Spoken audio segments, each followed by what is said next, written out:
Everyone should see a doctor. We must end the indignity of not being able to afford medicine, a doctor's appointment. AOC went after Republican Speaker Mike Johnson about Republican plans to cut Medicaid. They want to cut anything that benefits regular people in any ways. AOC spoke about this as part of the tour that she's on with Bernie Sanders fighting against the oligarchy. John Iadarola of The Damage Report broke all this down. We're going to take a look at these clips of AOC as well as John Iadarola.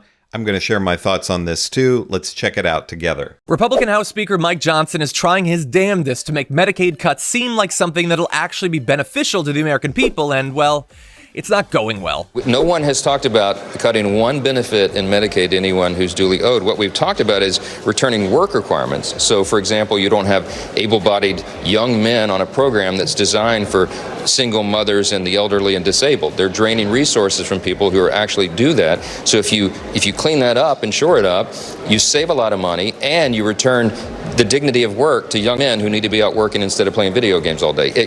We have a lot of fraud, waste, and abuse in Medicaid. Just one tiny example.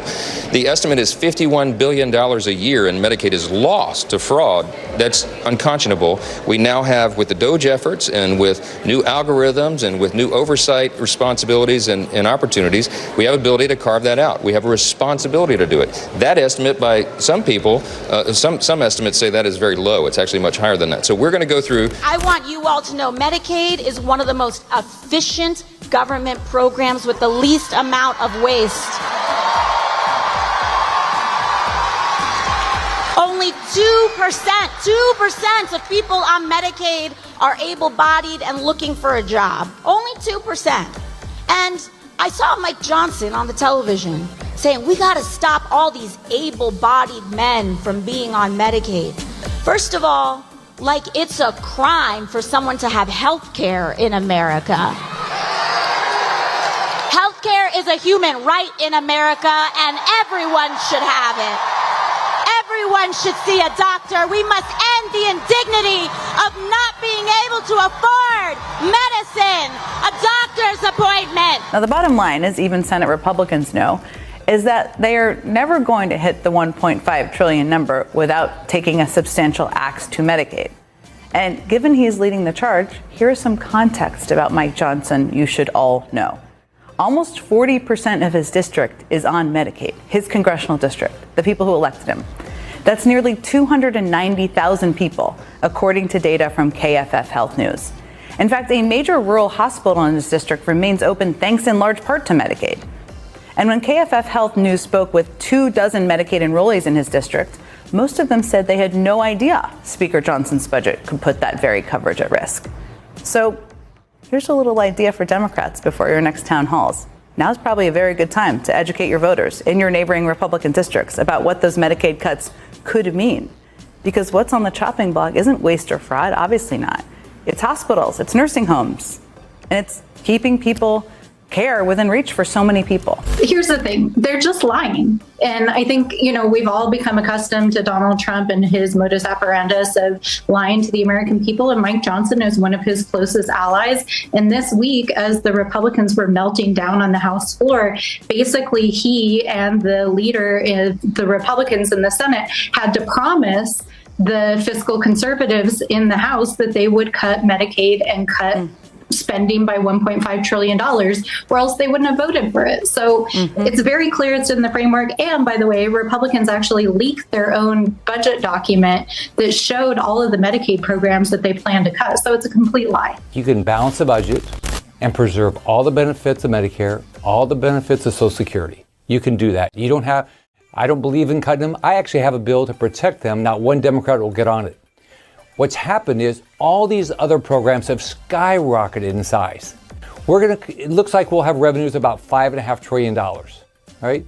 You can take today's spending for Medicare, today's spending for Social Security, right? Get rid of fraud, waste, and abuse, and then look at the other programs, and you can balance the budget without cutting any benefits. One program that Rick Scott, I'm sure, will never mention cutting is defense. But we got to make cuts to things that benefit regular Americans like Medicaid. But Rick Scott, and we're going to hear from John Iadarola here in just a second about exactly who Rick Scott is. For people who don't live in the United States who watch this channel and may not know how things work here in the United States, we have no universal health care like the rest of the world has. We have Medicaid that covers people who are low income. We have Medicare, which is for people over 65. And we have private insurance. And even with private insurance in the United States, you can go bankrupt if you get sick. You can be paying your health insurance every month. And, if you get some kind of a major illness, you could still lose everything, which is unheard of in most of the rest of the world. But this is the system that we have. And the Republicans, Mike Johnson, are trying to take what little bit of universal health care there is in the United States for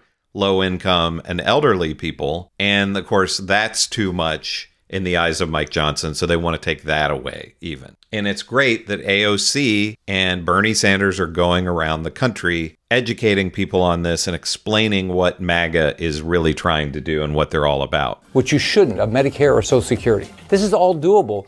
But guess what you have to do? You have to do what you do. You probably look at your credit card statement every month. Say, well, maybe I shouldn't spend that. Or, oh, was that actually a proper payment? We spend $250 billion of payments to people in this country every year that weren't entitled to it. And this isn't getting solved.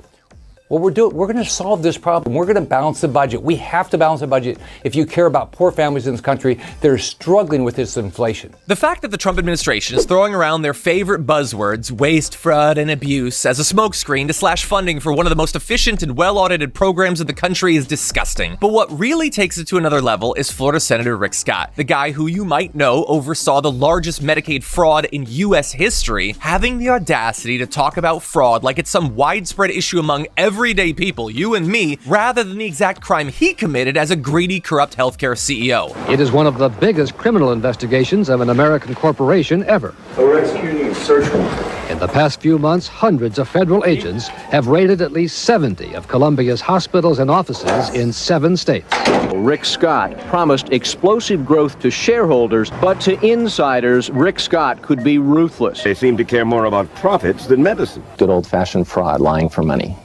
Over the last decade, Columbia has made its stockholders and executives rich. The company cheated the Medicare program, and they knew what they were doing. Regularly filing false Medicare reports and overcharging the government. Charging the government for everything from Kentucky Derby tickets to country club memberships. False claims submitted to the government year after year over the course of hundreds of hospitals. Their promotions depended on it. Their bonuses depended on it. For-profit hospital chain HCA, formerly called Columbia HCA, will plead guilty to criminal conduct.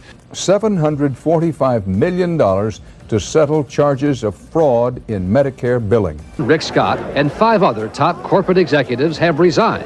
And federal investigators told ABC News today that Scott is now considered a prime target of the investigation. It's just so on brand for this administration. And this isn't getting solved. And Rick Scott should be the poster boy, the poster child for waste, fraud, and abuse. This guy should not even be in Congress. He probably should be in prison. But anytime waste, fraud, and abuse is mentioned by MAGA, they should just show a picture of Rick Scott. But again, MAGA, they want to go after regular Americans. They want to go after poor people. They want to go after middle class people. They don't care about anyone but the super rich. And that's why it's so great that AOC and Bernie are doing this tour against the oligarchy. And we always have the dumb stuff with the Republicans like Rick Scott and Mike Johnson, where they want to talk about, well, if you looked at your credit card statement and you were spending blah, blah, blah. The analogies between a household income and funding a government, it's just ludicrous. But let me know what you think about all this. Do you agree with what John Iadarola had to say? Do you agree with AOC, or are you on the side of Rick